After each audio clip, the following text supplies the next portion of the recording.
Hey guys, this is Eric with Archive. Here to introduce you to our new first gen Cummins project truck. Um, so it's a 1993 D350. It is the true cabin chassis, and it has the 159-inch wheelbase. So I just saw this thing finally, and I loved the flatbed size of it and how it was built. And it was feel like it was like built exactly for what I wanted. Um, it's a 10-foot long flatbed, and with the auxiliary tank there, still got 9 foot, and the outside width is 90 inches, so you still got 86 inside. So it's got some good width there too, at least 7 feet inside those side panels. So let's talk about some of the positives of this thing and then some of the negatives that we got to fix. All right, first of all, it is a Cummins. That's sweet. Um, Being the cabin chassis, it does have the 8-inch frame underneath it. So it's got a big beefy frame. Not only is it 8-inch, but it's also 1/4 inch thick, which I'm not sure, but I think that might be something that only came in 92 and 93. One thing to note is that this truck has been in northern Pennsylvania and Buffalo area, New York, all its life. So, yeah, it's got some rust that we plan to address. And so, you know, this ain't no Arizona truck. So if you don't have to deal with rust where you're from, count yourself lucky. But that's what we have to deal with. Anyways, more positives. It has an NV 4500 swap. So that's already completed. And, it's been running that way a long time. Next, it already has a HX35. Let's pop the hood.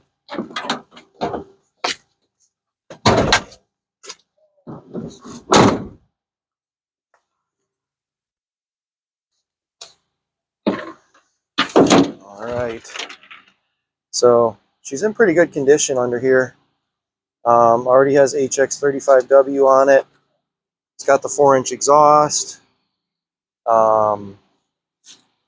Does have injectors, but I might be putting stock ones back in it. I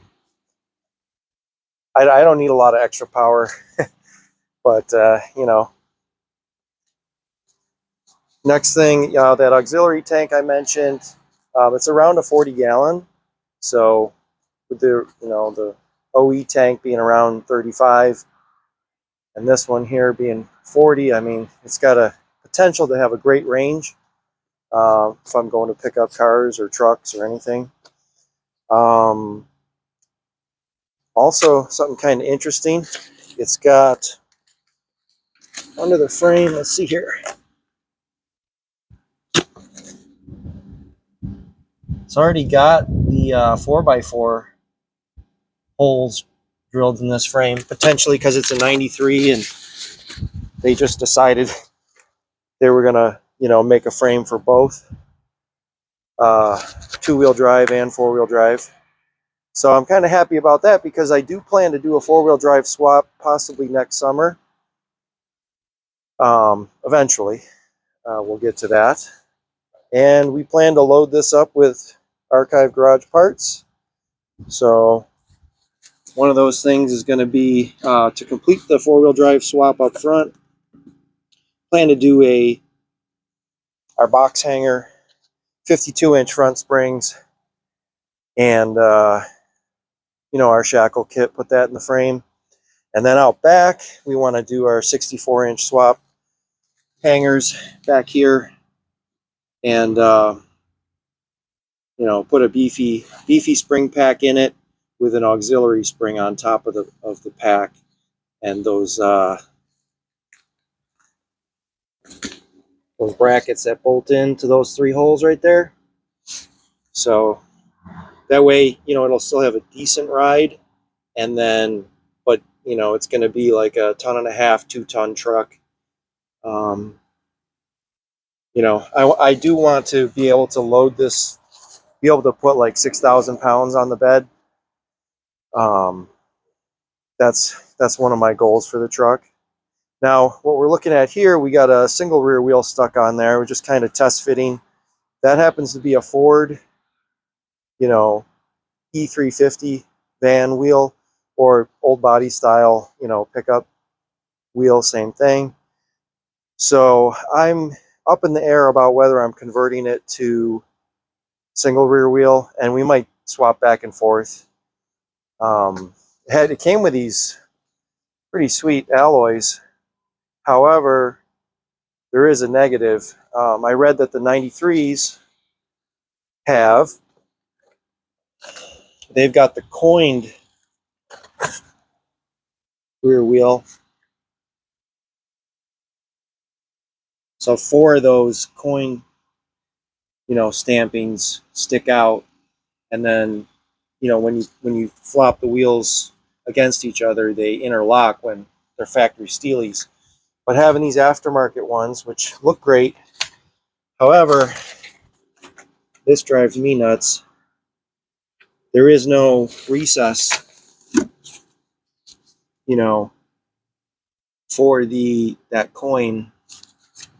And so what you get, you probably have gaps, air gaps here. And I mean, that just kills me. That's like, I don't want to run that. So I either figure that out, get some non-coined inners, and then, you know, then these can mate flat to each other.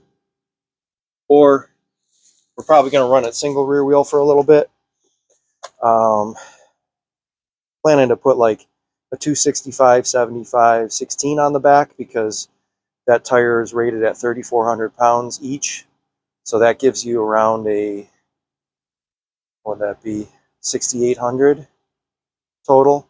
Or if you go with 285s, that'll take you up to 7,600 for the rear axle weight, single rear wheel. So those are the things we're kind of playing around with.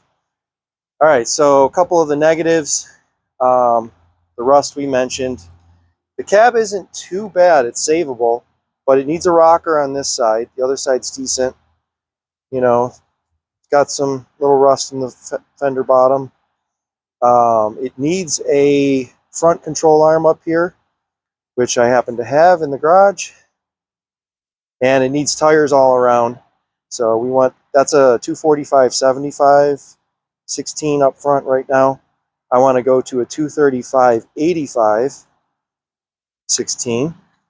And then that'll get the front up off the ground another 1/2 inch. And probably going to beef up the stock packs, because the previous owner, he pulled a couple of leaf packs out. It's got a block under there right now, but you know, that spring is actually negative arch, so it rides, it feels soft right now. So I want to at least get some spring rate under that thing, and for now, until we do the 64 swap, and then we'll figure that all out. Maybe build a custom pack for it. Now, one of the negatives is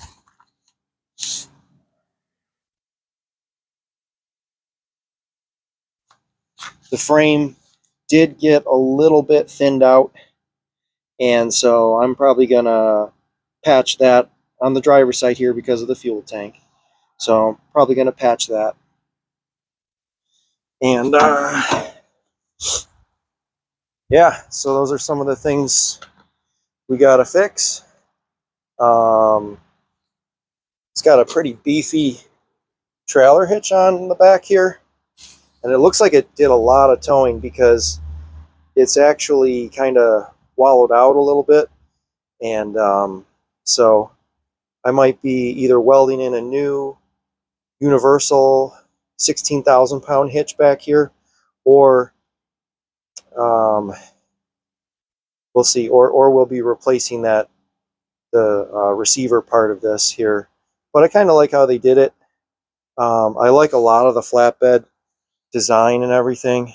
It's steel frame with aluminum diamond plate over it, 1/8 inch.